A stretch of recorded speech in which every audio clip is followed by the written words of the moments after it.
Okie dokie, welcome to the discussion session of Tuesday, October 24th, 2023. We will start with the review of tonight's meeting agenda. Andrew Bill, please. Thank you, Mr. President. Tonight's regular agenda, we have the presentation of several Lifesaver Awards by our representative from HRSA. It's always a nice recognition. We have the consideration for the adoption of a concurring resolution for the 2024 CDBG grant application for the ADA sidewalk ramp upgrades. We do this every year. It's one of the two programs we qualify for funding for, and it helps us to upgrade and add additional ADA ramps throughout the community. Most of these ramps will be on side streets proximate to Bower Hill Road. So it's Bower Hill and Ralston, Bower Hill and Coolidge, Bower Hill and Marlin, and Bower Hill and Marietta Place. We also have the consideration of approval of minor subdivision plan for a property at 1404 Bower Hill Road. And then we have the consideration to approve the purchase of new software for Municipal 5. That's for the building inspection office. The software will help expedite the submittal and approval process for permits, tracking, and issuing code compliance violations, and provide better reporting. My plan as a follow-up is that in approximately a 6-month period, once we've had the software in place, we will have somebody from inspections come in and do a demonstration for the commission. Okay, so you great. can fully appreciate what the capacity is. Awesome. All righty, thank you. Next on the agenda, cable revenue laws, and Dan Cohen is online. Thank you for joining us. Thank you. Good evening, Mr. Chair and members of the Mount Lebanon Commission. It's a pleasure to be with you. I wish I could be with you in person. I'm sorry I can't. Everybody hear me? Yeah, you sound nice and clear. Great. Thanks so much. Our law firm is the Cohen Law Group, and we've been privileged to assist Mount Lebanon for, well over 10 years in cable, wireless, and telecom matters. Much of it is through the South Hills Consortium. But I was asked to appear this evening to talk about franchise fee revenues. And there wasn't a great deal of background as to why you wanted me to be here this evening, but Sorry about that. No problem at all. I'm going to make an assumption, and you please tell me whether it's correct, that it's due to the eroding franchise fee revenues that Mount Lebanon has received from at least one cable operator, if not both. Is that the reason, to kind of give some context to that? Yeah, well, this was your. Yeah, I was going to say I'll let Commissioner Grella respond to that. Yeah, when we discussed, when you had come in to visit us last time when we were renegotiating that agreement, and we had talked about the diminishing revenues. We had discussed some of the court cases that have been pending and the outcomes of some of those cases, and we had started discussing other things that we can do to either make up that revenue or other ways that we can position ourselves in terms of fees. We've had conversations about, conduit and stuff like that, planning for the future, all different types of ideas. So the idea of this was, what can we do to better capture some of that revenue which we captured in the past, which seems to be eroding? It seems that federal legislation is not and probably will never be on our side. So what else can we do to make up and recapture some of that revenue? And I think Thanks. also, Dan, the last time you were here, I believe that you had shared with the commission that I think it was the state of New York Yes. potentially introduced some legislation to try to capture some additional revenues that we currently are not able to capture. Yes, thank you very much. Appreciate the context of both commissioners. Why don't I give a little bit of background? I'm sure you have a crowded agenda, so I won't take too long at all. And then see whether I'm addressing the concerns that you just expressed. So, as you know, municipalities like Mount Lebanon are allowed to assess up to 5% of the cable operator's gross revenues for cable services derived from the municipality, right? And even though it's just cable services, there are about 25 different revenue sources that comprise gross revenues, but they have to be in a franchise agreement. So we completed your Verizon agreement a while ago and made sure that included every conceivable revenue source subject to that 5% franchise fee. I think Verizon accepted 22 out of those 25 revenue sources. We're in the process right now of negotiating with Comcast as well.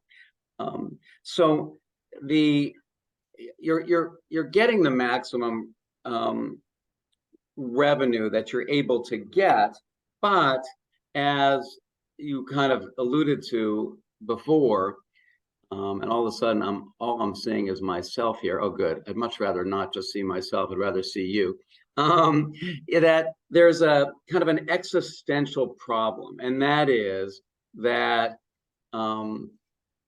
there's been a tremendous growth of video streaming services, right? I don't have to tell you, Netflix, Hulu, Disney Plus, etc. That occurred well before the pandemic, but the pandemic really just kind of accelerated the growth of video streaming services, which, even though those are video services over a wired system that are using the public rights of way of Mount Lebanon, they are not subject to a franchise fee. It's just a technicality in the law.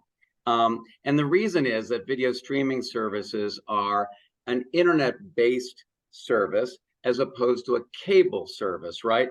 Under federal law, internet service is called Title II of the Communications Act.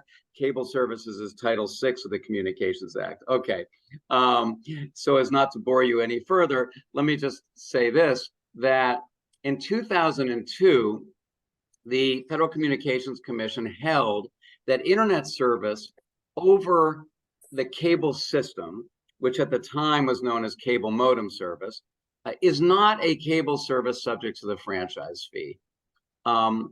It was I think a misguided parsing of the law that caused the FCC at that time to make the decision.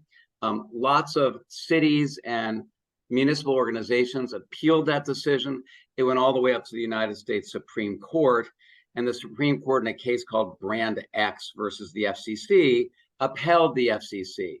So internet services at the moment are not subject to franchise fees, which means that people who are cutting the cord, or in some cases what they call shaving the cord, in other words, bringing your cable service down to the basic level and then adding in Hulu, Netflix, HBO Max, etc. Municipalities are losing franchise fees from that because they can't apply the franchise fee to those services. So on the video side, that's been a huge problem, and that decision by the FCC, created billions with a B, billions of dollars of losses to local governments. Okay, so what are states and the federal government doing? As you noted, the federal government isn't doing anything. I think there's one bill in Congress that would apply the franchise fee to streaming services. The action is really at the state level. And there are a few states that have bills that seem like they're gaining momentum to apply either a franchise fee, much like in the cable context, or an excise fee or tax to video streaming services. Again, why is there a franchise fee at all? Because these companies have wires and other equipment in the public rights of way. You control the public rights of way as a public trust and are entitled to a fair return on their use of your property. That's really what it comes down to. That is true of video streaming services as well, right? At least over a wired system, which most people have at their homes. So not to go state by state, but just to give you one example, in New York State, there's a bill it's actually called the Community Media Reinvestment Act. It's really being pushed not just by municipalities, but also by public access channels in New York. They're quite common in New York State. And look at Mount Lebanon has not a public access channel, but you have certainly a governmental channel, right? So in New York, that bill, what it does is it applies a 5% excise tax to video streaming services. The funding from that bill goes as follows: 1/5 goes to the state, the Public Service Commission there, as opposed to our Public Utilities Commission. 2/5 goes to the municipalities in New York, and 2/5 goes to community media centers. So I don't know if that necessarily would be the bill that we would want to introduce in Pennsylvania, but it looks like that bill is gaining momentum. And at the moment, there's nothing in the Pennsylvania legislature that is similar to it. Real quick, just to finish, Ian McMean sent me, because I asked him what your franchise fee revenue has been over the last few years. And at least based on my calculations, it looks as if with Verizon, the municipality has lost about 17.3% over the last 3 years. Comcast seems to be fairly steady, but both of those franchise fee revenue items are going to continue to erode going forward, unless there's a change in state law. So I hope that gives you some background. I'm happy to answer any questions you may have. Yeah, I guess the first question would be, we've had other municipalities who have tried to charge rent for usage of public right of way, and those lawsuits have failed before, right? So is what we're seeing in New York something that's really feasible? And I guess only time would tell if someone ends up writing that here in Pennsylvania, but are there things that we can do short of either state or federal legislation? Right, so that's kind of a two-part question, thank you. I think it is feasible in Pennsylvania if it's a video service, right? Because the Federal Cable Act applies a franchise fee to video services. Now, you're right. If it was another utility that's using the public rights of way, let's say gas or electric, for example, that's a harder lift, because there is a recent Pennsylvania Supreme Court case called City of Lancaster versus PPL, which is the electric company in the center of the state. And the City of Lancaster tried to do just what you said, tried to apply it was actually a right-of-way management fee to all utilities, not just telecoms. And the Pennsylvania Supreme Court struck that down because it encroached on the PUC's jurisdiction over utilities. But remember, cable companies aren't utilities. Now, Verizon has kind of a hybrid situation because it's a utility in one part of its house, but it's not a utility in another. But what I'm suggesting in terms of a kind of a fee on video streaming services, I feel pretty confident that that would pass judicial muster. But if you tried to apply it to other utilities, it would have to be fairly minimal, and it'd have to be carefully crafted so as not to encroach on the PUC. So the video side of it, is that something that you're working on now for the clients you work with, or is that something that we would need to draft and put in place? You know what? After the big fight that we had in Harrisburg a few years ago over the wireless bill, I'm not sure that I have the energy to take this one on in Harrisburg, but we certainly are representing our clients in their day-to-day telecom work. But yeah, I mean, we work pretty closely with the Pennsylvania Municipal Associations on, well, first of all, Verizon tried to take away local franchising authority altogether. Then a number of wireless companies tried to take away municipal authority over wireless facilities and the rights of way. So those are two pretty big knockdown, drag out battles. But I think the municipal associations would probably be receptive to this, and I'm certainly happy to be part of the part of the fight. And when I say the municipal association, I mean the Pennsylvania Municipal League, PSATs, Pennsylvania State Association of Boroughs, First Class Townships. If they all got together and really lent their support for this type of effort, I think it would make a big difference. I mean, it would still be a fight, right? Because the streaming companies would oppose it. But, you know, for the last couple of telecom fights in Harrisburg, municipalities came out on top. Any other commissioners have questions, comments? Sounds like we have to maybe take some of this offline and do a little bit more work. Reach out to some of the groups he's talking to. Great. All right, well, Mr. Cohen, we appreciate your time today. Very informative. Thank you for joining us. Thanks so much for inviting me. Have a great evening. Thanks. Take care. Next on the agenda, tennis court replacement project. Hampton Ellen and Andrew McCreary. Come on now.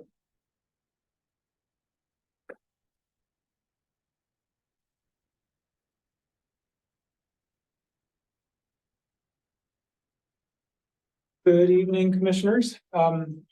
I'll handle the tennis side and Andrew will talk about the financial side. I know you've all seen the memo from Gateway Engineers. We've been attempting to bid this project for a while now. It was in the budget last year, right? It was approved in this year's Yeah. budget.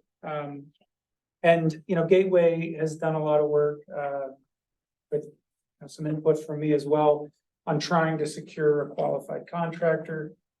It's very difficult, given the time of year, the other work that they do, like the annual tennis court renewal projects that all contractors in this line of work are performing around the same time that we're trying to do this. Gateway had difficulty finding a qualified bidder that was interested and could fit this in their schedule. They were able to secure Keystone Sports Construction, who is the CoStar's approved contractor for this type of work. Have we used them before? We have not used them before. But, you know, we're comfortable. They've done this type of work and they're capable of doing it. And they could get it on their schedule provided that we can get an approval for this work to happen very soon. I'm hopeful by November 14th, at that meeting, that we would be able to tell them, yes, we want to get on your schedule and we want to do this project. As you know from the memo, the cost of the work has gone up, but it's consistent with what Gateway is seeing, construction almost across the boards. There's been a great increase. So that's where I'll turn it over to Andrew. Yeah, so for everyone's at home's knowledge and everything, the project cost is ballooned to a $410,000 number. That needs an additional $135,000 combined for a total gross cost of $410,000, that we need an additional $135,000 commitment from both parties. So this project is funded from two sources. It's funded from the municipality itself at 55% of that cost, and 45% of it's coming from Indoor Tennis Association. So they've committed to that cost, not only in the 2023 budget, but for this increased cost. They've seen this, they are aware of it and are committed to the increase, the additional, their 45% of the $135,000 increase. So what tonight, what we want to present to the commission is that as part of the budget amendment that you will be seeing for actions that have been taken by the commission throughout the year. So to remind, that budget amendment will be introduced on November 14th at the commission meeting, which will encompass things that were appropriated from unassigned fund balance, from remaining capital funds that we had, plus other items such as the golf course electric mower increase for getting the electric mower. So all those things are encapsulated within that amendment. We would like to, and would like to preface to the commission, we would like to include this as well into that budget amendment so that it's part of that. And similar to the way you did with the electric mower is also authorized so that we can get on that schedule. Similar, we're getting on the schedule for the electric mower to be delivered in 24. For that to be as part of that amendment and then would encapsulate and go forward into the 2024 expenditures of funds. Now, as a preview, and I don't mean to give the story away, this is recommended in the manager's recommended budget, which will be released next Wednesday Okay, good. on November 1st. So this is part of that budget. It is recommended by the manager to be done. It's just a timing issue at this point for ensuring that we can get on the 2024 schedule. Yeah. This is more of an insurement to that as opposed to anything else, but that also then is required and subject to commission approval. That's why we're here this evening for any questions you may have or subsequent to the 14th, but we would respectfully request that be included as part of the budget amendment. Is this, we talked earlier in the year about unassigned funds. Is the goal for this to come out of unassigned funds now, or is this just a jump start for next year? Now, yes. Potentially, I'm gonna look at it. I think I made crafted be more the increase in revenue that we know have increased to come right off the top, which is investment returns, which we have close to $300,000 this year in investment returns that we're getting. In addition, we had 130,000 worth more of state aid this year. So there are some revenue sources that have come in. 6 1/2 dozen the other. It's still going to be out of what pot it comes. It's not really going to matter. But it will be encumbered as part of an unassigned, it will affect unassigned fund balance at the end of the year. But it's appropriate as part of current revenue for next year. So when we get, we won't take a huge hit. we won't take a huge hit. We're not, and absolutely, that's a good way to express it. We're not taking a huge hit, but there are kind of what side are you measuring it against? We can take care of that, and we will make sure that that's very well known during our discussion and clear during our capital discussion during budget sessions. So Andrew, are you looking for direction now on whether to include that for voting at our next meeting? We're asking it's going to be approved, whether, I guess it's the other way. Is it, Okay. is there a negative against doing it that way? See the problem. I don't know. Because the commission would see an agenda item on the meeting on the 14th. Right, To approve the it. project. Right. So we want to make sure that we have the direction that that's And go with consensus that. of the Look at commission. one way or another to it. I see at least 2 votes is yes, to do it 3. Okay, great. So we got the votes to do that. Thank you. Sorry. No, it's okay. Say, Andrew, you're dismissed. This gentleman, however, Dave, if you could give us a quick rundown, there's something with the ice. Not abandon you, I promise. And if you could give us a Tanner, 5-minute summary of where we are on that ice cream. issue. Sure. There's been some messaging, and I know, I think most people are aware, but just to kind of recap, the ice rink closed around noon on Sunday this past weekend. Due to issues with our ability to maintain the ice. We called in our refrigeration maintenance provider, who was working to resolve the issues. Eventually, we weren't able to maintain ice, and the rink was closed as of Sunday around noon, and it remains that way. We are still sorting through all the issues, but what we believe right now is that due to the repairs necessary on the compressors and the availability of parts, we're going to be down for about 4 weeks. That's provided we can get all the parts and make sure this will run and function the way we need it to. In the meantime, we're also looking at other options available to us to see if there's any other resolution that, you know, would expedite this matter and reduce our downtime. We've messaged all our user groups, our program participants, the general public. This is the best information we have right now. We'll provide updates as they become available. This is a top priority for us. We, you know, no one wants this. No one wants our ice rink down. We realize that this is a hardship for different user groups. And we want to get it resolved as quickly and as efficiently as possible. I hear from residents, borrow a compressor, rent a compressor, steal a compressor. No, we're not stealing. a compressor. I'm sure it's not that easy. Well, there are temporary chillers. We would have to research and figure out how that works. It would have to be the, enough size to Okay. cool our Specific ice rink. size.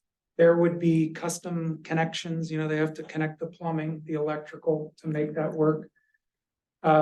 So a concern among others is that by the time you get someone to come in, size it, and figure out all the connections and then install that, it may be a very similar downtime to what we have. We also don't know the cost. I have some initial cost estimates. So my belief is that that is probably a more long-term solution, not a solution to resolve 3 or 4 weeks of downtime. But we're gonna leave no stone unturned. We're going to go through those steps and see if there's something that could be brought in quickly, connected, and keep us going. And maybe could be installed in much less time and not be so cost inefficient that we could do it. We got a couple emails today, I'm sure you've already seen them, but if not, they came in toward the end of the afternoon Yeah. about some of the temporary chillers, so. The questions that I have are, when will we know what the costs are of the, full fix like what we have now, and the potential costs and intricacies of something that would be more temporary? I don't have an answer of when, and a definitive answer for you. I can't say. I've got to make some more calls and look into it more. The price I have for a temporary chiller, the one firm price I have, is not cost effective. There's no way we would do that. But maybe that's a more like a long-term permanent solution. Is there something that's more temporary that could be a Band-Aid that gets us through a month? That's what we need to find out more about. And the other, that was sort of like, I think, a 2 or 3-parter. The other one was like, what to get us to where we are now? Do you mean like a complete replacement of our Correct. refrigeration system? I have an initial estimate for that as well, but I mean, that's far from it is on a approved contract pricing. But that has to be vetted further as well. Like that, they can't just give you a price. They have to come out and look at your system, do a small study to say, okay, this is exactly what you need and this is exactly what it would cost. Ballpark price, but they have to measure and stuff, Ballpark price is gonna be in excess of 2 million. So you might be looking at 2.25, 2.5 million. At some point, we have to decide what we're gonna do, right? So I Yes. guess my question is, when does that some point hit? Like, are we saying like, hey, I, as the head of rec, are committing to getting you a recommendation by Thursday morning or Friday morning or tomorrow? What are we saying is the timeline with which we'll make a decision? Well, the service provider still is putting together the complete estimate for the cost of repairs, locating parts and, how long and how much is it gonna cost you?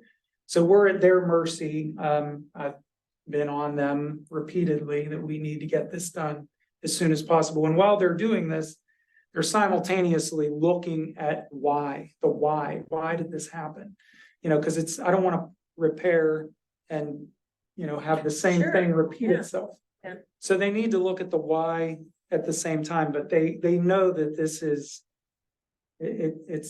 it has to get done as quickly as possible. They know this and they're working on that. Do we have anything in our contract that stipulates, fixing timelines and, is there anything in our contract that speaks to the issue that we're having right now in terms of what they need to do for maintenance, how they diagnose stuff? The contract, no is the short answer. The contract says what equipment they will service and that they will provide the preventative maintenance on those items. Then there's a fee or fees for repairs. You're gonna get this hourly rate, this trip charge.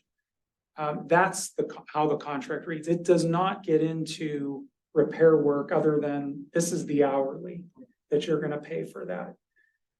So we're fleshing out all these details and trying to figure out, you know, what the best approach is. In all likelihood, it's going to be repair, and then based on what we hear, we're gonna need to prepare for a potential replacement. The system we have was installed in 2005. So we're fast approaching the 20-year mark here. Yeah, so what's the life cycle of the compressor and how much do they cost? Well, at 2.5 million, 2.5 million. I would say the life cycle is roughly 20 years. Okay, Kind of there. But it's, yeah, I mean, it's based on your usage and Sure, other factors. yeah, but, sure. Is it, I think we're getting close. is it normal for the, I know it might be tough to understand what normal is for this type of equipment, but my understanding is they maybe have inspected it or performed service on it relatively recently. Is it normal to have this kind of catastrophic failure like a day after an inspection and it's given an all clear? After the extensive repairs we've made over the past 2 years, based on conversations with our service provider and the manufacturer of the compressors, because that's the biggest component in the system. I thought we would be trouble-free for 5 to 10 more years. So is it normal? I mean, I'm not probably qualified to answer that, but I certainly was not expecting this. Sure. And is that actionable on our part? Like, have we had a conversation with Phil about that? I mean, like, Well, I don't think we have enough information yet to have that. I mean, I recognize also that we're relying on the company who we would be potentially taking action against to tell us if their actions were, you know what I mean? I Like, will share with the commission that I did reach out internally to Terry Winstein, who handles all of our insurance, to at least try to make a determination as to whether or not we would have any coverage through business interruption insurance Sure. or any of the others that we carry. You know, that'll take a lot of back and forth and conversations, but you know, I've started that process. Once we have more information on exactly what the issue is and what they think the causes were, we can have that conversation with. yeah, is there wanna make anything sure- else that we can do? Like, is there another firm? Like, is there another maintenance firm that could take a look at this?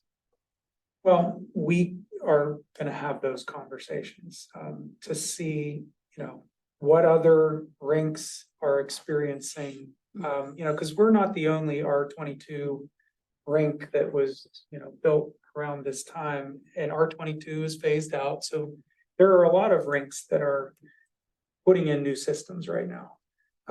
So we wanna have some other conversations to, I guess, compare to what our provider tells us. We're also asking our provider, you know, based on whatever is determined here, if they're gonna cover any of the costs under a warranty, if it's something that they've serviced in the past. Right. You know, are they gonna work with us on this too? So we're trying to explore every avenue here, and we're gonna make the best recommendation that we can. I just want to make sure this is in front of commission with, here we are tonight, every information we had. And obviously keep us posted as things develop. I know it's early in the situation, but as things come up, please. You know, group emails or whatever, to keep us posted on developments here. and on that, I'll ask Keith, is there any other resources we can throw at David to help him with all this research and phone calls? I've Go ahead. offered Yeah. David, if there's anything additional that I can provide to him. So please let me know. We'll figure out a way to get that done. And again, you know, there are a couple issues here. One is the immediate issue. And are these repairable? And if so, what do we think the life expectancy is? The second is sort of a longer term planning issue of let's prepare for the replacement of the system. What does that look like? Not only from a financial standpoint, but from a timing standpoint, right? Because if it's like every other industry that's out there right now, you could probably have a contract tonight to replace, and we may not have that system in place for an additional year. Yeah. You can't just Again, get we one need to tomorrow. figure all of those pieces Sure, out. So we're very early. I mean, this just all started Sunday afternoon. Right. only a Tuesday evening, so we're still information gathering. Right, but maybe there's an admin that can make phone calls, call back, like that's what I was kind of Right, thinking. Like, throw a person at him so that he's not up all night for the We- next week. He's up all night already Yeah, with this we had problem. crisis after crisis before this happened in other departments like this. The timing's not great. Tim Ishman is, my assistant director, the facility manager. He's the point person on this. We're working to resolve this together. We're going to reach out to other contractors and, Sure. we need to gather more information on this. And we need to hear back from our own service I provider. won't tell you that Tim has some additional time right now, but Tim has some additional time right now because the rink's not operational. And he really is, to your question, quite honestly, it's not just a matter of having just anybody in an administrative position start to make phone calls. You really need to have somebody that has some knowledge Yeah. to know what questions to Like that. ask and the That's right. answers that you're looking for. Tim is probably the best. Yeah, and I would assume we're working with the hockey leagues. I mean, I know they're very involved Send it in, out, I don't know what they know about chillers and the availability of those things in the area, but it makes Sure. sense that we would work with them and Yeah, I've actually, invited them. If they also brought up the idea of a temporary chiller. I've invited them. If you know of other rinks or you have contacts, please give me those. I mean, I'll take all the help I can get. No one wants this rink open more than we do. I know they feel a lot of pressure, and this is their hockey season. They want to play and we want them to play. And we're gonna do everything we can. There's nothing that we're not going to do to resolve this problem. We're gonna do everything in our power. And we will keep them abreast as we will keep the commission informed on how things are developing. Thank you. Thank you, Dave. Appreciate the time. Good luck. Our good fine schedule, so with Gateway coming up next for capital stormwater project. You do this in about 20 minutes? Great. Yeah. Okay. Yeah, we'll get through it. All right, great. Thank you.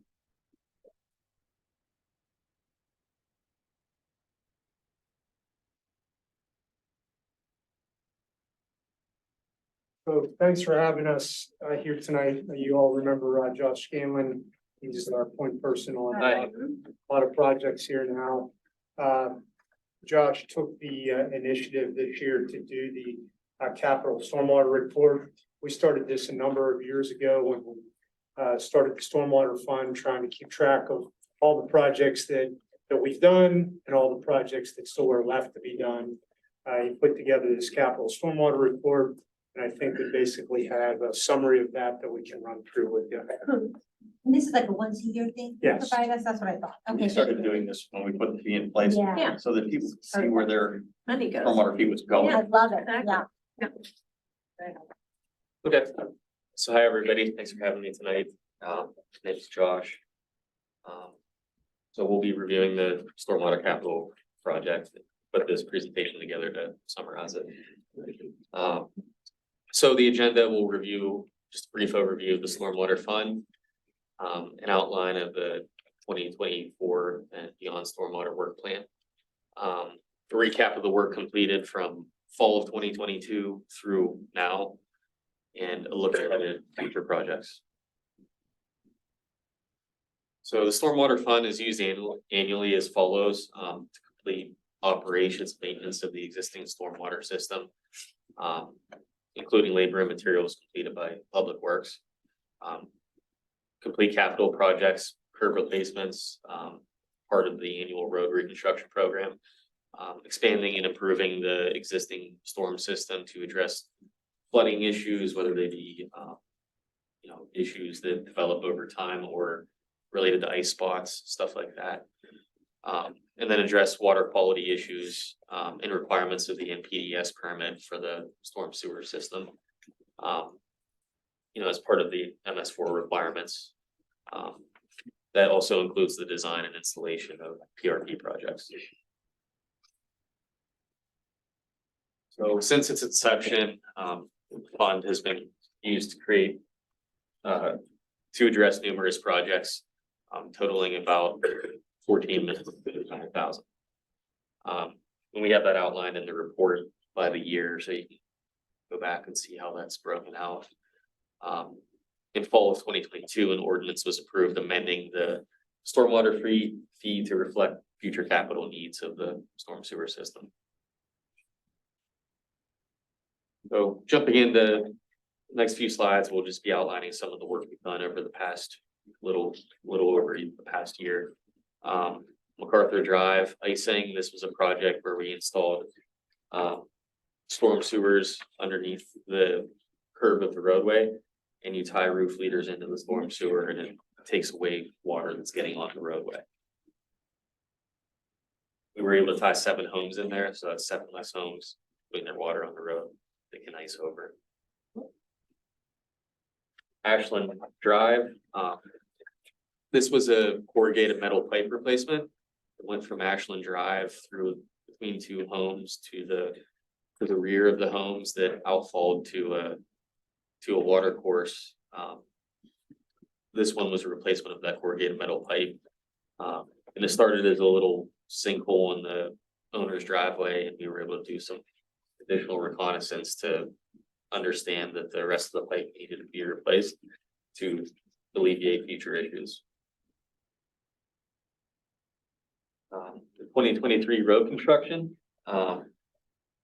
storm sewer upgrades relative to the road construction include any curbing work, tying roof leaders into the storm system, installation of storm sewers ahead of the road program.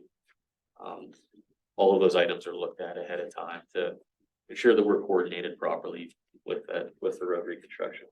And just to comment on that, you know, that has kind of grown because now that we're trying to take care of ice spots, there is attention given to each road. Obviously, before we reconstruct it, can we get any more storm sewer in? Can we take care of any ice spot issues? And Matt Bagley, who runs street reconstruction program, always tends to find about this much work. There's always some work that needs to be done. So I think that that's one of the reasons there's a consistently, when you look at this, right away, you got $500,000 in curbs and another 150,000 in just work as it goes with the road, right? So when you have your fund, you're spending that money consistently. That's almost like I'll call it it's like operating money that you need. And then your capital projects are extra projects on top of that. So just peace of mind when the rates go up and people start calling about it. That, you know, that's where the money's going. But it's still more efficient when Absolutely. stormwater is done, or, you know, the icing project, you got the road torn up anyway, Right. you know, as opposed to starting from scratch. The other thing I didn't want to lose sight of is the manager and the public works directors. Actually, their direction, and we all sort of talked about it.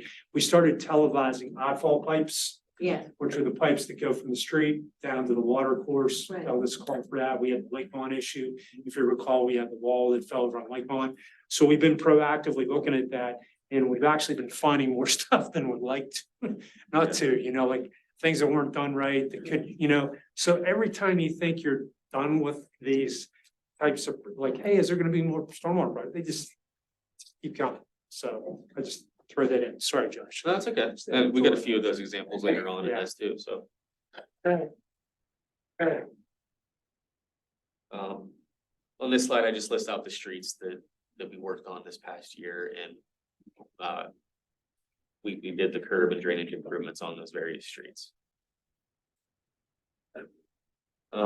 This is an example of one of the outfalls we repaired. This was televised. Along the steep slope, there was a separation in the existing pipe, and there was also a piece of corrugated metal pipe that was rotted out and corroded. So we were able to get in there and replace that pipe to stop the water from leaving the pipe and getting into the steep slope, which is a cause for slope failure. Right. So doing this work also assisted us in updating some of our mapping as well, which is important to, you know, map out your assets and understand where they're located for future projects. Cedar Boulevard inlets, this was ahead of the road program. Dan mentioned we try to do as much of this work ahead of the road program as we can to make it more efficient. So This was, rebuilding the frames, and replacing the different style of grades. You can see on the picture on the left is the before and the picture on the right is after. So we installed the high flow grades to capture more water. They call those vein grates. They sort of almost suck the water down into the inlet when the water passes over the gutter. It pulls it down in the orientation of the grate. They're much more efficient. Get the water in the pipe, then you're not flooding people out. It's important. Capture is important. Oak Park Place ice spot, this was another ice spot we did earlier in the year. This was ahead of, road program work as well. There were two locations, I believe it was 116 Oak Park and 160. We were able to capture the roof leaders. And luckily with this, there was a storm sewer there, so we didn't have to extend the storm sewer up to it. So it made for a more efficient repair, but it was, it took that one piece out. I know we're short on time, but I just wanted to, again, I think with Commissioner Gorella was very focused on the ice spot issues that we have here. So even, I realize we're increasing a fee, but we're improving safety, right? Sure. Because, Yeah. and we're also in some ways reducing public works response because they have a whole list of ice spots. And if we get a snow event, they've got to make sure that they're hitting these frequently because becomes a safety issue. So, and we put the ordinance in place related to discharge of water onto municipal roadways. So it was a good comprehensive approach to addressing this on a long-term basis. And it saves the street too. Right. Yeah, It yeah. affects the definitely affects quality of the street, degrade a lot faster. I think the priority structure that was put in place in 2018, I think was a good one. I know we focused a little bit on some of those ice spots in the past years. You know, we've done them, which has been great, the ones you highlighted. I know we've also done a lot of the bigger work, like Dan mentioned, with, you know, putting inlets in where they probably needed to go, we just didn't have them. So it's good. I think the plan we've had in place is good. I think we need to keep tackling a good mix of the priority and some of the smaller ice spots. Another thing that I would add, and I'm not sure what our rules are for this. I think I've asked Rudy in the past about some of this, but I see it in the road and it comes back to this, but you know, in areas like along Scott, along the cemetery, the downside of the slope of the cemetery, you know, when leaves start to fall, that stuff goes right into the street because there's no room between the road.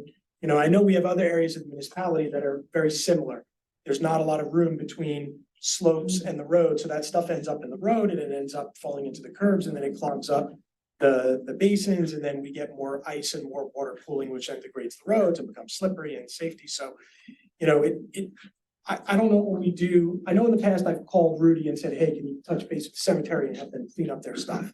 I mean, Rudy's done work. I've even stopped my truck literally on the side of the road and shoveled like wet leaves off onto the side of the road, which is probably not safe for me to do. But, you know, like I'm wondering what can we do in areas like that? You know, can we send reminders to the property owners of their responsibility to keep stuff off of the road? Do we do citations? Do we just clean it up ourselves? You know, like, so that was something I wanted to ask about tonight. What can we do in areas where we know there have been problems with stuff getting into the basins and causing clogs and ice spots and, you know, pooling water, that kind of stuff? Yeah, and it's a good question. I'll tell you that sitting here right now, I don't have a good answer for you.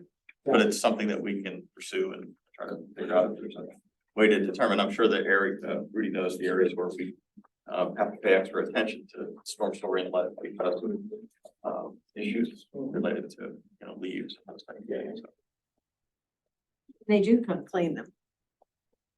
They do. Yep. They're very proactive, yep. Rockwood Avenue, this is another corrugated metal pipe replacement. I keep mentioning the corrugated metal pipes because we've seen that they're coming up to the end of their life right now. That picture in the top left, you can see the bottom of the pipe, Yeah. it's gone. Gone. So, that was a replacement we did, about a month ago or so. Place with plastic. Yep. Yeah, that picture in the Yeah, bottom middle What is it the, looks like. yep. Yeah. Lindendale Drive slip line. This was more of a proactive repair. But this conveys water across the roadway of Lindendale Drive. And the last 20 feet or so of this pipe is corrugated metal. The pipe wasn't nearly in as bad shape as some of the other pictures we have, but this was in a critical location to where we replace it now and get it repaired now, it won't cause a bigger problem down the road. This is the pipe that carries Cedar Lake. Okay. Yeah, so it's an important one, and it's obviously, everyone knows how busy Lindenville is, so. Yeah. They would do the slip lining without needing to do any work on the road. Yeah, we didn't have to dig. You literally push a new pipe through the existing one, and what allows us to do that is it's corrugated metal, it's a rough pipe. So pushing the plastic one in, it's a lot smoother, so you can put a smaller pipe through it and still get the same That's amount of friction. capacity. Yep. Sure. Yep. That's what I stated, 5 minutes. 5 minutes. Thornwood Drive stream restoration, this is a project that was completed earlier in the year. And this is part of the PRP, so Yeah. we fulfilled the requirements of the PRP that was included in our MPDS permit. So that's all taken care of. We're waiting for new rules and new requirements before we do any other PRP projects. So on this slide, I have a summary of, just a summary of the cost of the various projects. There's additional ones on here that I touched on previous, but jumping into proposed stormwater projects for 2024 and beyond. Kind of like a 5-year look ahead, if you will. So the 2024 work plan, we're going to continue to address road reconstruction upgrades, storm sewer installation and reroute projects that benefit multiple properties, leach and outfall improvements and corrugated metal pipes, and projects that address proactive repairs to ensure proper operation. So that's essentially utilizing the CCTV data that we get to look ahead and fix problems before they become problems. Iroquois Park culvert repair, it's corrugated metal pipe. It's not an immediate issue, but it's something we just need to keep an eye on and keep inspections. And this carries the big tributary from the Galleria down there, so it's a big pipe. Yeah, I believe this is a 96-inch pipe, if I remember correctly. That's internal Galleria, basically all the impervious area from. Well, that water course goes further up past the Galleria, all the way up to the high point of Connor. Connor Road. So all big watershed there. Yes, Plus it's under a roadway too. yes. That's all landfall, that's all impervious fall, pretty much Yes. everything. Forest Glen, Woodhaven Phase 2, we did a piece of this project last year to address a few icing issues. There's additional work to do, in the future to add capacity to the system and capture additional root leaders to reduce icing spots. 355 Orchard Drive, this project involved the relocation of a private storm sewer, running underneath homes to. Dan, is this Sam's? Is this Sam's house? Yes, I'm sorry. Yeah, so no, that's okay. This is just to realign it away from the Right. structures. Yeah. Hoodridge Park, this plan is to essentially open the previous channel that existed there, almost like a stream restoration. Yeah. Removing some pipe and opening up the channel. We'd like to see. Green. Yep. Yeah, but there would be a crossing to get the path across, but it's to alleviate a maintenance issue. Good. The typical mill and overlay stormwater work. Yeah. We televise the pipes. Whatever issues there are, we'll repair those ahead of time and do proactive work as well. Corrugated metal pipe replacements, discuss that. We have a list of what we know and we're keeping an eye on it. Stormwater plan activities. We'll continue the CCTV work that we do yearly. And last slide, I just have a summary of the future projects here. And anticipated project costs associated with those. Just a little bit of a supplement as to the stormwater fee. And we're prioritizing things as they come along, working with Rudy Keith, to discuss priorities because there's obviously more projects than there is available funds. So we're doing triage where we need to do it in the most important places. That's usually our conversation. Is there a way to get some of those updates? I know, like, a couple of times ago, you had a breakout of the culvert in the Iroquois area. Is there a way to understand on a larger scale where these projects are happening or proposed? Sure. Municipal wide? Yeah, we can just put them on a municipal map to show where they are. Be helpful just to see. Just by. Just being able to see the whole thing, because when we get, one single page, it's hard to conceptualize where is this in relation to the others in terms of the, types of projects we're doing in the areas we're doing them in. Any other questions, from commissioners? I would just make one quick plug on doing Citizens Fire Academy, and in several of the sections, they have mentioned how grateful they have been to the work that has been done around stormwater mitigation and how it has really improved, because every time there was a big storm, fire department gets called in to address pump out basements, and how it has been a huge success and reduce the number of calls that they get. So it's great work, right? It's important. Oh, yeah, very important. Good stuff. Thank you, gentlemen. Appreciate that. Next topic, active transportation plan. Eric Miller. Come on down. Halloween, where's the costume? Contestant. Yeah, that's right. All right. Spin the wheel. Good evening. Good evening. Give me a moment here to get my cheaters on. I want to congratulate all the previous presenters. We're on time, I think, so. Yes, thank you to Gateway for talking very fast. Yeah, thanks, everyone. So, I was asked to provide a high level presentation on active transportation, so that's what I intend to do. All right. So we're gonna talk about active transportation tonight. So I put some links in the commission packet for you to get a little advance notice. And then what I'm gonna do this evening is talk about one, what is an active transportation plan? Again, at a high level here, a little bit of why Mount Lebanon. I'm not gonna give too much away about the comp plan because that's not my purview. That's Ian's back there. But there's some nods to active transportation. I don't want to give too much away, but there's some nods to that. And then a wee bit on budget and potential partnerships. So just on a high level, what is an active transportation plan? I'd be remiss to say that to me, it's an equalizer. Societies across the globe have prioritized the automobile and urban planning for the last, let's just call it 100 years. So what, in my opinion, what an active transportation plan does is it attempts to and strives to level the playing field for other modes of transportation. So what active transportation is looking at is all modes of human powered transportation. So that's the good old one's foot in front of the other, walking, bicycling, obviously, but there's way more to that. Anybody that's been on a college campus recently, most of the kids are scootering.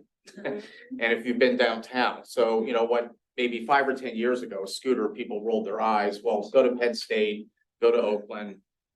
Just that's what's happening. Vehicles are not considered active transportation. Pardon? Vehicular transportation is not considered active transportation, right? Not in this definition. Great, thank you. So, what we're looking at is other alternative, what used to be called alternative transportation modes, things of that nature. We should be able to get to point A to point B Right. in any method that we wish to. And I'd be also remiss to say that it also includes, it's an equity issue. So, folks that are in a wheelchair, things of that nature. So again, active transportation planning, it really strives to level the playing field for all modes of transportation and abilities. An active transportation plan is the blueprint, for creating a safe and connected and efficient community-wide active transportation network. And that can be broken down in a number of ways. Obviously, I don't want to get into the weeds too much, but obviously any good plan has a vision. So you would want to start with a vision statement.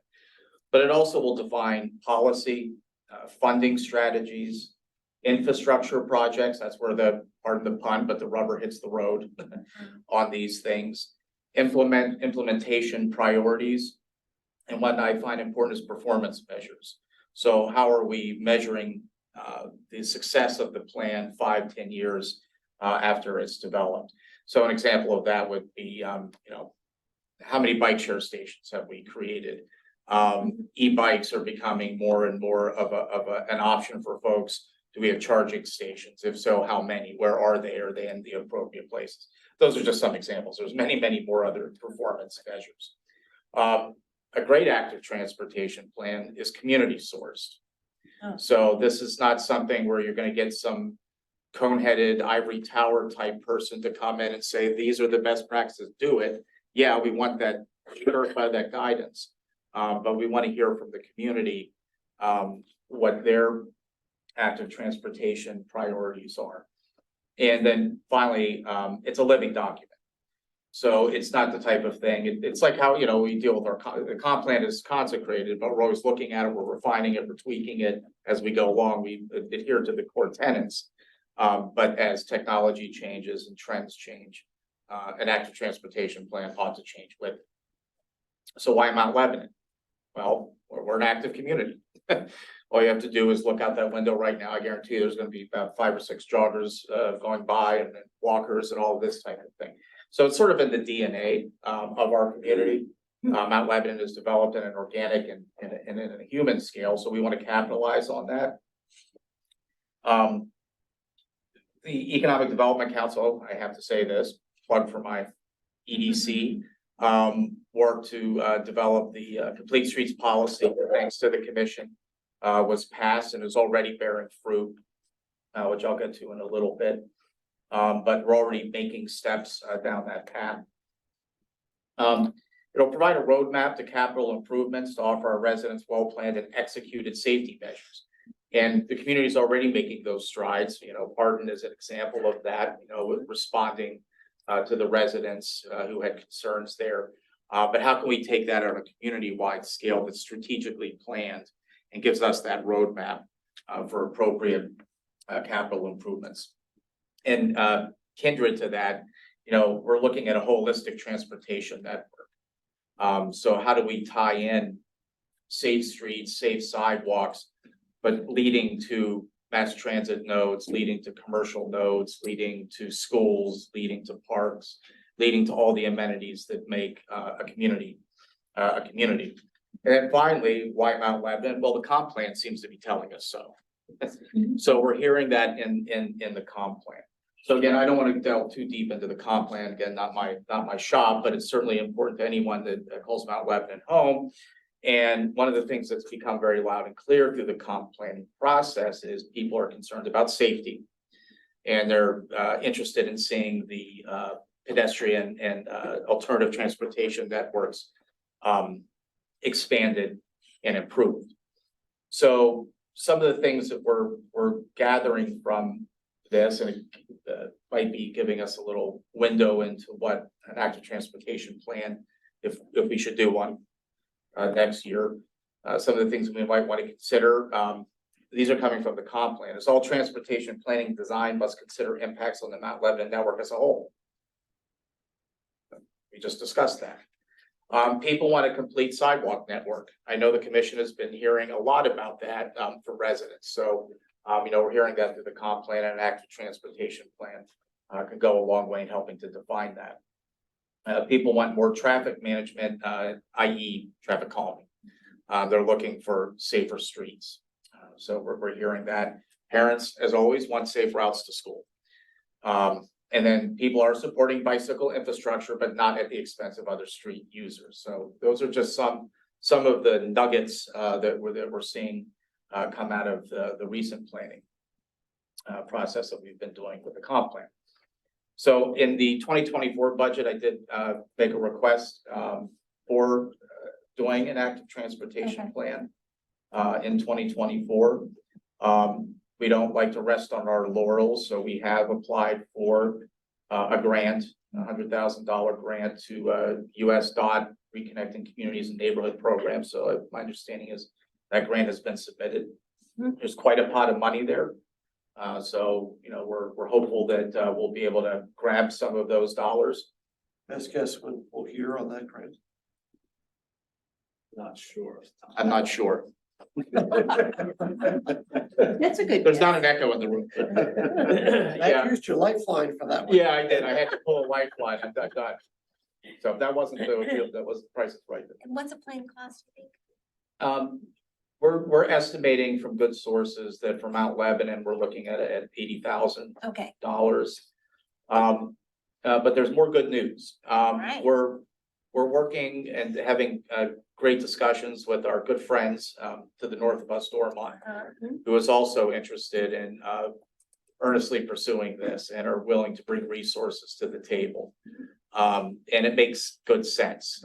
Political boundaries are invisible lines to the person trying to get from one place to another. They're irrelevant. So, and we have a lot of key intersect points, and we all know them well, where West Liberty morphs into Washington Road and where Banksville morphs into Beverly or McFarland, Dell, and I could go on through Sunset Hills. There's a lot of opportunity there. It's also not too much of a secret anymore, but funders and sponsors, any government agencies, grantors, like multi-municipal cooperation. So, we're exploring that. awesome. So that's my high level Fab, all right. discussion. Any questions so far? I love the garbage cans. I just want to say that. I love the garbage cans. Thank you. As you're walking from one point to another, I admire the garbage There's lots of cans garbage cans, every and darn recycling day right on next to them. Washington Road. I think they're just great. well, I like them too. I know, they look fabulous, don't they? No, I'm excited about this. And the new active transportation benches. plan. Thank you. Yeah, Really this should Glad be to really hear, good. and I'm sure there'll be more discussion as we get into, or I hope there'll be more discussion as we Yeah. get into the budget hearings. Eric mentioned in his presentation, but as the commission's aware, we received numerous requests for traffic calming. for the Yes. municipality. Yeah. We've accommodated some of those requests to this point, but I can imagine we're only gonna continue to see more. And without an overall plan, there's the potential to just simply shift a traffic issue from one neighbor to the next. That's right. We are trying to avoid, we want to come up with a comprehensive plan to address the Yep. situation, so this will help us. do I that. think we just erect a wall around the whole community. I like that. Keep everybody out. Second, oh, do we have a third? The guy that's I think- former If we weren't president called had a a bubble similar enough. Per the Department of Transportation website, the DOT will announce awards spring 2024. All right, So like the Okay. federal government. so very we have to broadly fund it defined. before we know about the grant, or not It's a- fund it. Yeah, it's a 20% match, so their grant program's eligible to fund up to 80% of the project costs. We have that in the hopper, we'll see what happens. Yeah, Thank you. sure, why not? For the somewhat more specific answer. Thank you. All right, last on the list is boards and authorities. Everybody have any updates they wish to share?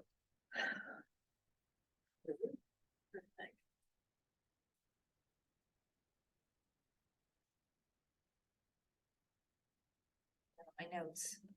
I'll go, Historical Preservation Board, they are continuing to work on their educational events. Yay. They're going to have a 3-part speaker series, probably February and March. They've partnered with the library. It's gonna be at the library. It might be called This Old Sustainable House. And so look for more information on that. They'd probably be, if they're trying to get something in the magazine, they're trying to get their speakers lined up and get it in the magazine for January.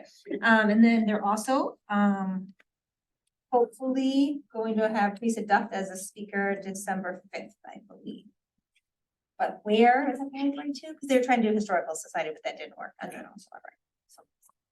It's big ones.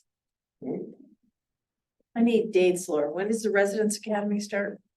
January 4th through February 29th. Working on that right now through If you could the, repeat that, so. microphone can hear. January 4th through February 29th. February 29th. Thank you. Um, Yeah, that's Residence Academy. It's planning right now. And we have I guess, a wait list from the previous year, or is that we?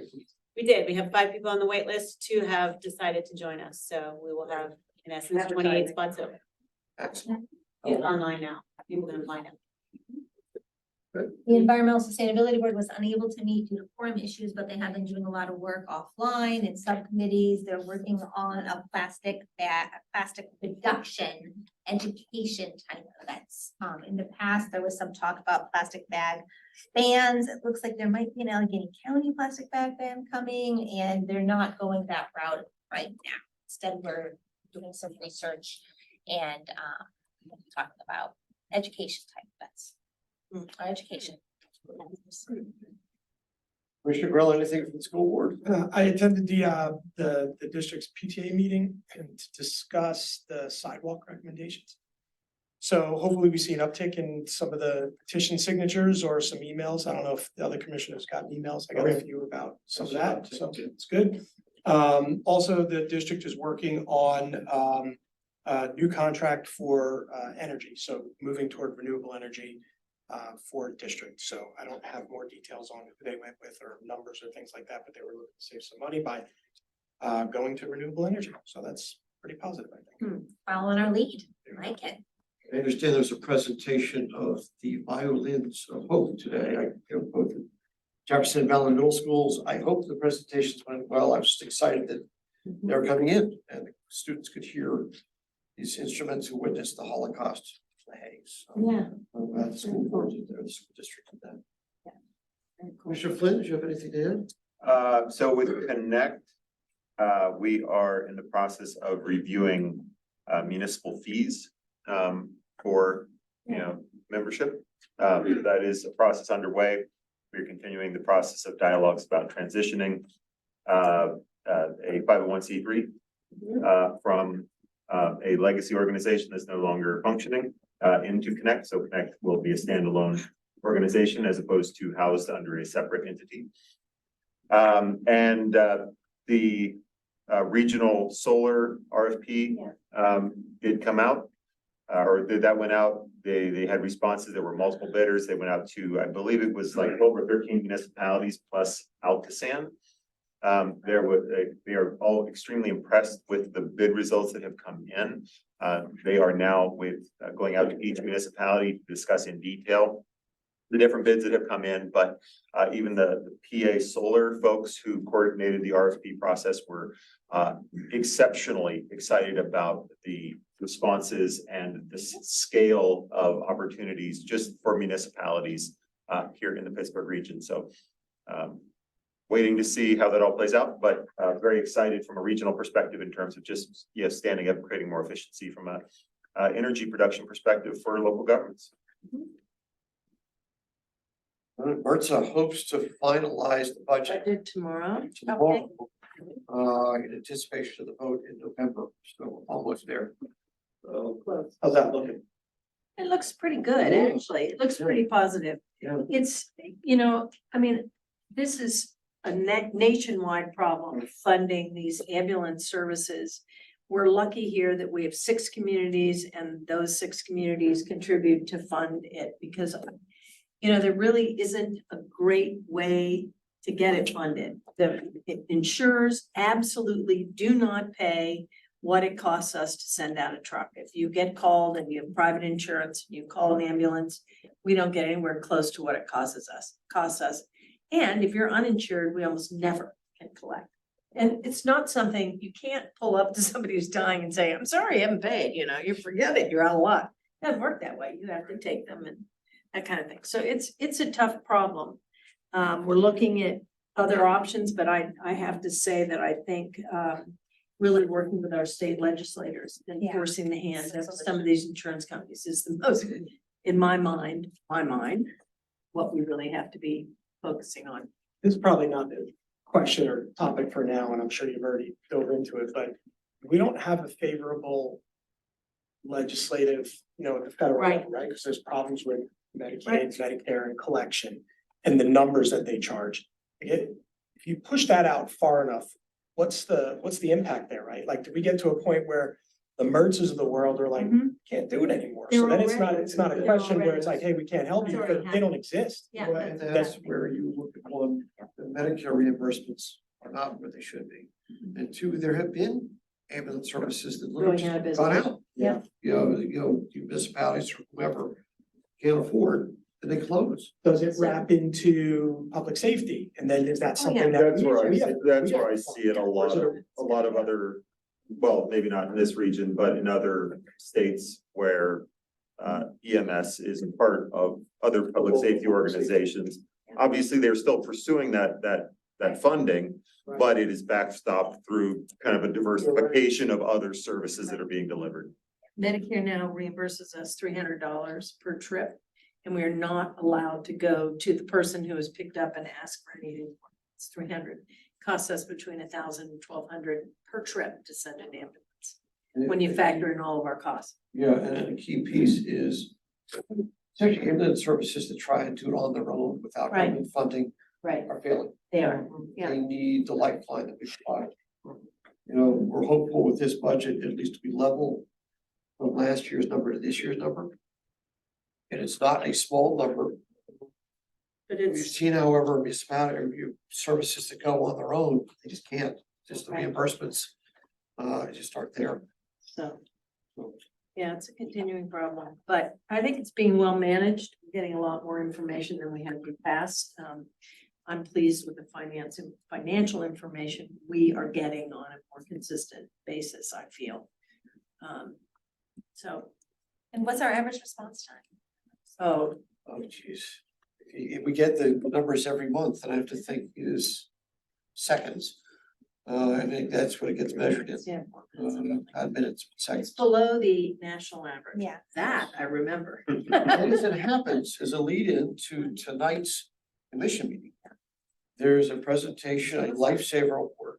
We should make sure we ask that question. Yeah. In tonight's session, the chief can give us the exact information. Yeah. But yes, I mean, it's, you Yeah. know, And we have a much, honoring them for the great work they do. and we have a much higher save rate for heart attacks than the national average. People go into the hospital, you have to re-transport them and come back out okay. And it's shockingly low if you were to compare it to like television where everybody gets saved through CPR, but ours is higher than the national average. Do we send out info? You know, like my family has like they send the membership thing Uses out membership, every yeah. year and we do, it seems like crazy not to. But Mhm. do we do anything like as a municipality to help promote that? I believe there's something goes in magazines. Yeah. Turn to look for Laura, and Laura's not. We typically will put something in the magazine, we'll Yeah. provide a link. I know that I've already received the electronic Yeah. request for membership Yeah. for 2024. So again, we've tried to help promote Mhm. their subscription drive on an annual basis. Yeah. Because again, it really Right. benefits everybody. It's really an insurance. I mean, you may say that we don't need the ambulance this year. you What do. you're doing is it's insurance. You're just paying ahead so that it's gonna be there when you need it. I just wonder if there's more we can do to help. I would Yeah. think you do more than 1 year. Right. That feedback, like I wanna prepay the next 5 years, I don't wanna renew Oh, every year. all right. Tell Or even that. just keep doing that. He's talking about prepays in your subscription. Oh, it's a subscription, yeah, I get annoyed that I have to. Well, I mean, they would love to, because there's a line, Yeah, not that just that, but also an extra donation. I do that, For them, but, yeah, Appreciate me the extra too. but then next year I gotta write another check and then I don't do it and I forget and. It's just so in my easy to pile. renew online now. You can just boom, boom, boom, and you're in. It It's is easier though, like, simple. They should just have it for 3 I years, don't know 5 if we have years. a tab on that, like an auto redo, I'm not sure. Yeah. I don't know. Do we quite do that like the cable company or something like that? Yeah. I'm just thinking it'd be good to do more marketing of it, you know, Yes. whether it's social or online or, Yeah. you know, I know we don't really have an email list, but, Yeah. you know. Is it worth asking them what kind of marketing would help or Sure. co-marketing would help? Yeah. I think, you know, again, back to, we're lucky to have someone who's gonna be at the meeting tonight is, let's ask a few of those questions, given that we've got someone who's gonna be here. So, He's a lieutenant. He's gonna love that. Lieutenant Turkle, is Lieutenant Lieutenant Turkle, Turkle bringing the is Josh therapy coming dog with too? him? I don't believe so. I think he may just be either on his way back into town. Okay. Lieutenant Turkle brings his therapy dog with him. I do You not done? believe so. I need- They have a we're done. therapy dog. They do Fun have a Lieutenant therapy Turkle takes dog. care of that Okay. dog. But I adjourned in here, see you next one. Josh,